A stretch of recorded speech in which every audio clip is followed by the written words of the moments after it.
KaraokeBooks. Treasure Island. Written by Robert Louis Stevenson. Audiobook. Chapter 14. The First Blow. I was so pleased at having given the slip to Long John, that I began to enjoy myself and look around me with some interest on the strange land that I was in. I had crossed a marshy tract full of willows, bulrushes, and odd, outlandish, swampy trees, and I had now come out upon the skirts of an open piece of undulating, sandy country, about a mile long, dotted with a few pines, and a great number of contorted trees, not unlike the oak in growth, but pale in the foliage, like willows. On the far side of the open stood one of the hills, with two quaint, craggy peaks, shining vividly in the sun. I now felt for the first time the joy of exploration. The isle was uninhabited. My shipmates I had left behind, and nothing lived in front of me but dumb brutes and fowls. I turned hither and thither among the trees. Here and there were flowering plants, unknown to me. Here and there I saw snakes, and one raised his head from a ledge of rock and hissed at me with a noise not unlike the spinning of a top. Little did I suppose that he was a deadly enemy and that the noise was the famous rattle. Then I came to a long thicket of these oak-like trees, live, or evergreen, oaks, I heard afterwards they should be called, which grew low along the sand like brambles, the boughs curiously twisted, the foliage compact, like thatch. The thicket stretched down from the top of one of the sandy knolls, spreading and growing taller as it went, until it reached the margin of the broad, reedy fen, through which the nearest of the little rivers soaked its way into the anchorage. The marsh was steaming in the strong sun, and the outline of the spyglass trembled through the haze. All at once there began to go a sort of bustle among the bulrushes. A wild duck flew up with a quack, another followed, and soon over the whole surface of the marsh a great cloud of birds hung screaming and circling in the air. I judged at once that some of my shipmates must be drawing near along the borders of the fen. Nor was I deceived, for soon I heard the very distant and low tones of a human voice, which, as I continued to give ear, grew steadily louder and nearer. This put me in a great fear, and I crawled under cover of the nearest live oak and squatted there, hearkening, as silent as a mouse. Another voice answered, and then the first voice, which I now recognized to be Silver's, once more took up the story and ran on for a long while in a stream, only now and again interrupted by the other. By the sound they must have been talking earnestly, and almost fiercely, but no distinct word came to my hearing. At last the speakers seemed to have paused and perhaps to have sat down, for not only did they cease to draw any nearer, but the birds themselves began to grow more quiet and to settle again to their places in the swamp. And now I began to feel that I was neglecting my business, that since I had been so foolhardy as to come ashore with these desperadoes, the least I could do was to overhear them at their councils, and that my plain and obvious duty was to draw as close as I could manage, under the favorable ambush of the crouching trees. I could tell the direction of the speakers pretty exactly, not only by the sound of their voices but by the behavior of the few birds that still hung in alarm above the heads of the intruders. Crawling on all fours, I made steadily but slowly towards them, till at last, raising my head to an aperture among the leaves, I could see clear down into a little green dell beside the marsh, and closely set about with trees, where Long John Silver and another of the crew stood face to face in conversation. The sun beat full upon them. Silver had thrown his hat beside him on the ground, and his great, smooth, blond face, all shining with heat, was lifted to the other man's in a kind of appeal. "Mate," he was saying, "it's because I thinks gold dust of you, gold dust, and you may lay to that. If I hadn't took to you like pitch, do you think I'd have been here a warning of you? All's up. You can't make nor mend. It's to save your neck that I'm a-speaking, and if one of the wild UNS knew it, where UDIB, Tom? Now, tell me, where UDIB?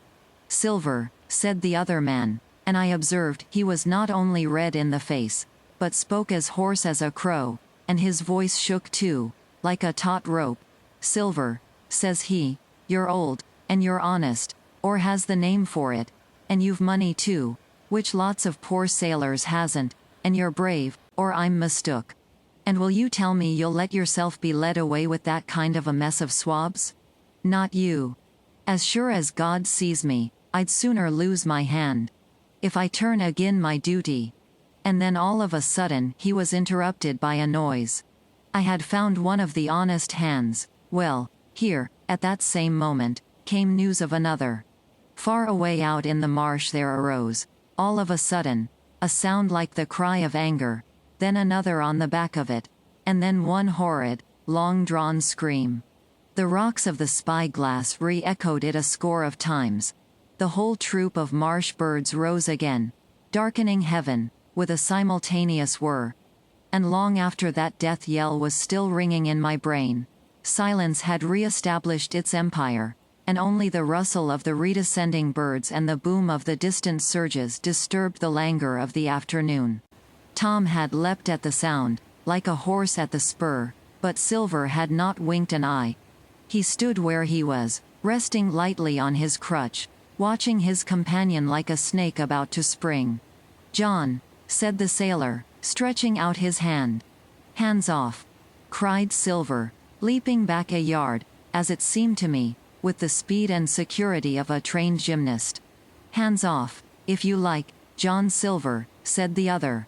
"It's a black conscience that can make you feared of me. But in heaven's name, tell me, what was that?"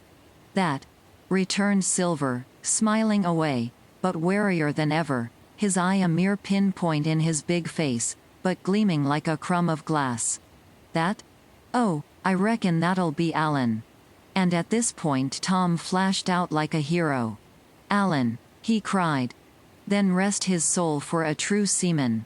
And as for you, John Silver, long you've been a mate of mine, but you're mate of mine no more. If I die like a dog, I'll die in my duty. You've killed Alan, have you? Kill me too, if you can. But I defies you." And with that, this brave fellow turned his back directly on the cook and set off walking for the beach. But he was not destined to go far. With a cry John seized the branch of a tree, whipped the crutch out of his armpit, and sent that uncouth missile hurtling through the air. It struck poor Tom, point foremost, and with stunning violence, right between the shoulders in the middle of his back. His hands flew up, he gave a sort of gasp, and fell. Whether he were injured much or little, none could ever tell. Like enough, to judge from the sound, his back was broken on the spot. But he had no time given him to recover. Silver, agile as a monkey even without leg or crutch, was on the top of him next moment and had twice buried his knife up to the hilt in that defenseless body. From my place of ambush, I could hear him pant aloud as he struck the blows. I do not know what it rightly is to faint, but I do know that for the next little while the whole world swam away from before me in a whirling mist. Silver and the birds, and the tall spy-glass hilltop, going round and topsy-turvy before my eyes, and all manner of bells ringing and distant voices shouting in my ear. When I came again to myself the monster had pulled himself together, his crutch under his arm, his hat upon his head. Just before him Tom lay motionless upon the sward, but the murderer minded him not a whit, cleansing his blood-stained knife the while upon a wisp of grass. Everything else was unchanged, the sun still shining mercilessly on the steaming marsh and the tall pinnacle of the mountain, and I could scarce persuade myself that murder had been actually done, and a human life cruelly cut short a moment since before my eyes. But now John put his hand into his pocket, brought out a whistle, and blew upon it several modulated blasts that rang far across the heated air. I could not tell, of course, the meaning of the signal, but it instantly awoke my fears. More men would be coming. I might be discovered. They had already slain 2 of the honest people. After Tom and Alan, might not I come next? Instantly I began to extricate myself and crawl back again, with what speed and silence I could manage, to the more open portion of the wood.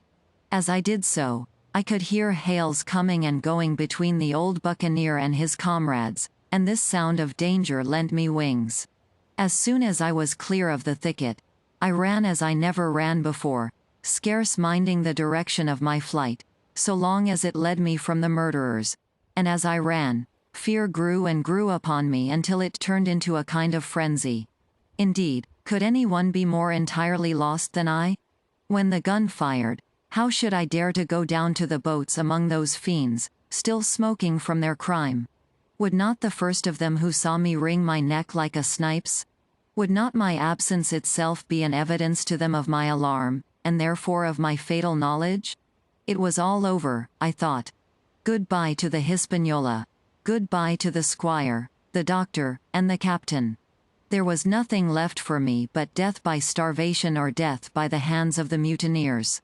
All this while, as I say, I was still running, and, without taking any notice, I had drawn near to the foot of the little hill with the two peaks, and had got into a part of the island where the live oaks grew more widely apart, and seemed more like forest trees in their bearing and dimensions. Mingled with these were a few scattered pines, some 50, some nearer 70, feet high. The air, too, smelt more freshly than down beside the marsh. And here a fresh alarm brought me to a standstill with a thumping heart. KaraokeBooks.